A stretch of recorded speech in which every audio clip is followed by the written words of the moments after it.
Well, excited to be with you. It means that we're very close, and we are close. We're 13 days away from our first game, 12 days away from getting on a plane and going out to Oregon State. Of course, you never feel like you're totally ready, but I know we are ready to go compete against somebody in the score count. We've had 2 good scrimmages, learned a lot from those opportunities, have enjoyed the effort and the intent of this group. Of course, we've got to just become more and more experienced and get some live action where we can evaluate and continue to get better and better. But and on a personal note, thrilled to be here in Tulsa. I know many have asked and appreciate everybody. Family settled in, boys are in school, but now it's getting straight to business time with this season. So if anybody has any questions, let's go. Just talk about the process of the team kind of coming together and picking up on your system and what you've been trying to implement. How are they receiving that? Well, I think, again, I mentioned the word intent earlier. Their intentions have been great, and their effort has been really, really good. Of course, the execution piece is the one that you keep working on, and that's ongoing. That's forever. There's people in the NBA that have played many, many years, and they're trying to execute better too. That connection with the little experience that we have, the 5 newcomers that we also have, that process is going to be ongoing. And then in finding the ways that we can be best, there's some staples that we've implemented. There's some things that we absolutely want to be great at. There's statistical measures that we're making every day in practice and in the 2 scrimmages we've had. And we've been inconsistent. And we talk all the time about being great is being consistently really good, and we're searching for that consistency. What are those things you absolutely want to be great at? So the things that we're measuring in practice is, first, from a defensive standpoint, we want to be a team that's contesting 70% of the shots.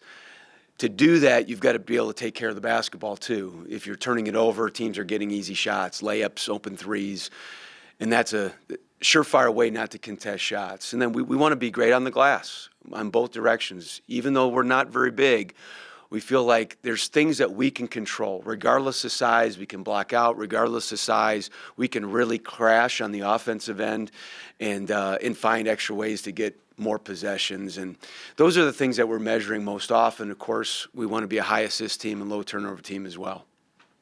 Nathan? How confident, I guess, can you be just through practices and preseason camp of, I don't know, how good your team is, how good a particular player is, until the games actually start? How much more do you learn when that happens? Well, you learn a lot, Nathan, when the games are played, and every game is different too, and that's, I think, the beauty of this game. It's why, of course, I'm biased. I think it's the greatest game there is, but there's so many different ways to play this game: small, big, zone, man, fast, slow, so many different ways, and we're going to be able to see how we adjust to that. The 2 teams we scrimmage, very, very different. And it was good to see how we adjusted and got better as the game went on. The thing I am most confident with is we're going to play hard. We're going to play really, really hard, and that works. That expectation is every single day, and our guys have really gravitated toward that. I know, obviously, home court crowd is important to a program. Last year they struggled with getting people into the arena. How do you kind of try to turn that around, and how important is that to you? Home court crowd is absolutely important. I mean, I've seen it here firsthand when I was here the first time around, and anywhere in college basketball, you know how important it is to have everybody pulling in the same direction. We've said it early, and we're saying it often. We want to be the city's team. We want to have a group of young men out on this court that people can, one, relate to, that people know, myself included, people that want to cheer for. And then, of course, we want to put a product out on the floor that's fun to watch, but also is a winning style. And those are things that we're working on and developing. But our entire staff and everybody in this program, we're working very hard to get to know people in this community so they feel connected and want to come out and support. Coming in with 2 returning starters, how's the process going of determining those other 3 and how they're coming together? So in our scrimmages and even in practice, we chart lineups. We try to figure out which lineups are doing best overall, what's our best offensive lineups, defensive lineups. And again, those things will continue to develop and evolve because guys will get better. And we'll see, especially against outside competition when the games count, because some teams will shorten their lineups and so forth. But we're looking at a number of different combinations, from small groupings to bigger groupings to just what is our best lineup for man-to-man defense and switching man-to-man defense, full court pressure, half-court man, just staying there. So we've got a number of things that we're trying to look at, and much of that evaluation, John, is going to come from when we're playing games. Coach, in college athletics, first-year coaches don't always find success. You in Louisiana Tech, actually your first 2 seasons there, had 23-10 records. What are you, maybe 1 or 2 things, bringing with you here to ensure that same type of success in your first seasons here? Well, any team that I've ever been a part of, head coach, assistant, even as a player, was very fortunate to be in a system, in an organization that we were very process-driven, where the score would take care of itself. And what we're focused on now is just what are those foundational things that we want to absolutely be non-negotiables. And it's coming every day with great energy. It's being totally committed regardless of where you are on the team, and doing things in a first-class manner. And we want to focus on those things with our young players, with our older players. And if we get great at those, if we can be a lead at those things that we can control, I think the score will take care of itself. What does that mean for this team? Well, we'll see. We just want to always be better than what people think we'll be, whatever that might mean, and just keep getting better and better every day. Player, most of your fans are most familiar with would be Sam Griffin. How do you see him fitting into your system? What are the expectations for him this season? Yeah, Sam is 4th year in college. He's seen a lot, and again, this has been change for him. But I think you're going to see a guy that's very, very motivated to have his best season, and his best season equates into a great season for TU men's basketball. I know that he obviously can really shoot the basketball in everything that we've done, from live play to scrimmages to shooting drills and competitions. The guy can really shoot it. I know he's motivated to become a great player on the ball, off the ball, on the defensive end, just do a lot of different things, and we're counting on him to be that guy. Is he one of the leaders in that locker room, and who else? Who is already, an established voice for you? Well, there's a number of guys, and what we've done is we say that everybody in the program is a leader. There's degrees of leadership. There's leading by example. There's leading by voice. There's leading by just your presence and energy. There's experience that comes with that leadership as well. But, Sam is certainly one of those guys. Anthony Pritchard being a guy who's a point guard and the ball in his hands a lot, and he's got that way about him, that competitive fire that we're also really trying to establish within everybody in the program. But then there's a number of guys that have been in this program and are very motivated, but even in our new guys, I've given leadership responsibilities to everybody in certain degrees. What's it been like to coach a player whose family and from a place that's at war? First time ever for that. And, with Nikita, it's, first of all, he has a tremendous outlook, and it puts so many things in perspective. We're trying to get better in basketball every day, and we're trying to, this is really a big centerpiece of what we're all trying to do. We're talking about it. But then you put in perspective of what a young man is going through, and what his family, what his countrymen are going through. And for him to come every day with a smile on his face and be as positive as he is, I think that's an incredible, incredible attribute. He's gone through some things personally. I know this is his father passed away recently, not war-related, but the fact that he couldn't go back, just your heart pulls for a guy like that. And so to just try to support him any way we can, and so many times words aren't enough, but we're just going to wrap our arms around him constantly and be a big support system. And in TU and Tulsa in general has been awesome in that regard. Coach, obviously your staff has been together for a while, but you guys are new to town here. I know when we talked in June, you said that was one of the things you're really focused on is your staff, growing those relationships with the players. How would you say that's been done over the last couple months? Well, we feel really good about it, and I know our players have commented on how close and connected that our staff is, and you can feel that we're really all pulling in the same direction. And my management style and the way that we organize our staff is, of course, I'm the head coach and I'm making final decisions, but we're really collaborative. We call it being interdependent, and we want to really work with one another and have honest discussions and conversations. We've got a very, very experienced staff, but a group of guys that are special coaches individually, but more than anything, they really care about our players. They care about their development, they care about their well-being, they care about how they're doing academically, socially, how things are going back home. So we spend an extraordinary amount of time with our guys. I know two of our coaches are meeting with players right now. It's what we love to do, and that's why we're here. And that trust and that confidence and the ability to talk to one another, all those things are ongoing, and we love every part of that process. Yeah, if you talk about point guard, you mentioned Pritchard, but who else is in the mix there? And just talk a little bit about the position. Well, we talk all the time about, there's three people that can't have bad days. I can't have a bad day, and your best player can't have a bad day, and your point guard can't have a bad day. And the point guard is really the head of the snake, if you will. And we've got to be able to have great point guard play. And many times there's more than one on the floor. Brandon Betson, a newcomer, he's going to play the point as well. But then anytime a guy's got the ball in his hands, we talk about, hey, you're the point guard in that moment, whether it's in the post, it's on the wing, all those types of things. So we're talking about decision-making all the time. We want to play fast, we want to play aggressively, but we don't want to play reckless either and just have the ball in the third row where fans are paying attention because they're worried about the ball hitting them in the head. So we've got to take care of it, but guys like Anthony Pritchard, Brandon Betson, Sam Griffin, they're going to be in playmaking positions a lot, and they've got to be great with the ball.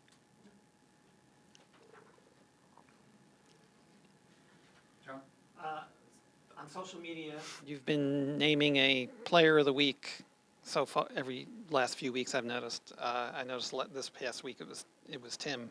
Just what, without there being games, what goes into a guy being named player of the week, and why was it Tim this week? So I started this probably, I think, 6 seasons ago. And really what happened is I was looking for a way to grade practice in a way. We stat everything. I love numbers. I think numbers tell a story. Numbers can also really enforce what your eye may see. And I had a player many years ago who was a good player, but I didn't think he was a great practice player. And when I'd have discussions with him, it became very opinionated. And so I decided, well, I'm just going to stat everything. And we call it our Kane way. And so we'll have a Kane of the week. And so there's a statistical model from, shots taken, shots missed, assists, rebounds, hockey assists, the pass that leads to the assist, your team winning, deflections, charges get a high point value. So just a number of different things. And then at the end of the week, we'll add them all up. And as long as whoever's got the leading score, as long as that person wasn't late for anything or missed any appointments, then they're the Kane of the week. And they'll wear a slightly different jersey than everybody else. And then they'll wear that for that next week. And as long as they stay on time and do everything, they can keep it the rest of that week. So it's really it's a high standard, and it's a way for us to evaluate and set a tone. And the guys compete like crazy. I mean, they're 18 to 22 years old, and they are competing like crazy for that jersey. Like a coat of many colors? What's the jersey look like? Well, I'll tell you, Kate, it was so my previous school, we wore white and blue as our two main colors on the reversible jersey, and then we had a gold alternate, of every size, and then so the player could wear that. But our jerseys here are gold and blue reversibles, and so it's white. So instead of where it would be gold, it's white. And so we used to call it the gold standard, but I guess now it's the platinum standard. I know that in all sports, right, like analytics has become just a much bigger deal. Are a lot of the numbers, like you mentioned, 70% contested shots. Are these new to your players, or were these things that they were kind of anybody in the college basketball world is sort of familiar with? Are you presenting them with some new ways of looking at some of these things? I think so. I don't really ask them so much if they've experienced things before. We just talk about here's the standard that we're setting, and let's go after it. And many, many years ago, when I played for Coach Bo Ryan at Wisconsin Platteville, we would do possession games, and instead of just having the score up on the scoreboard, he'd have a manager and go down your paper and what were the points and what were the possessions, and it was really focused on that. And so when I was with Coach Larinaga for a number of years, we brought to the fact when we play half-court possession games, we put up on the scoreboard. So we just talk with our players about what good is. What does good really mean? Because good is not just dunking on top of somebody one time. Again, we talk about being consistently good. And what are those measures? Well, you may play a team that's used to playing 50 possessions in a game one night and then play another team that's used to playing 80 possessions. Well, that overall number may be different. So we talk about percentages a lot.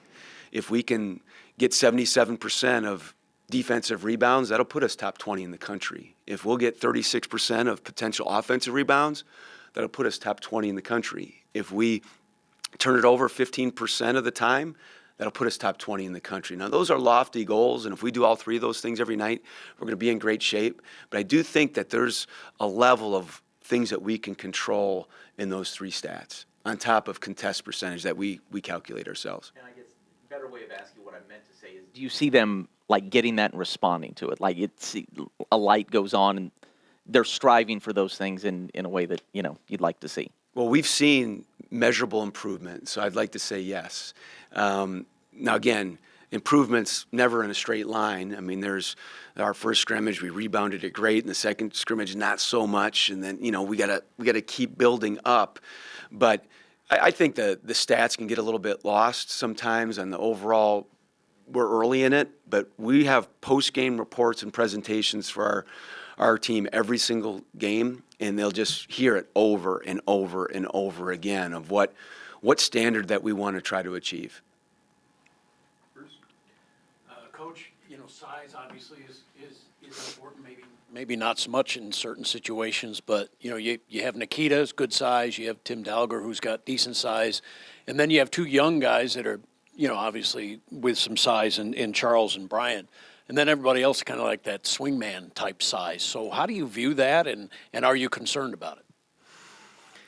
I'm always concerned, Bruce. No matter how big we are, how small we are, I think there's, and I just refuse to think anything other than there's still a way to win.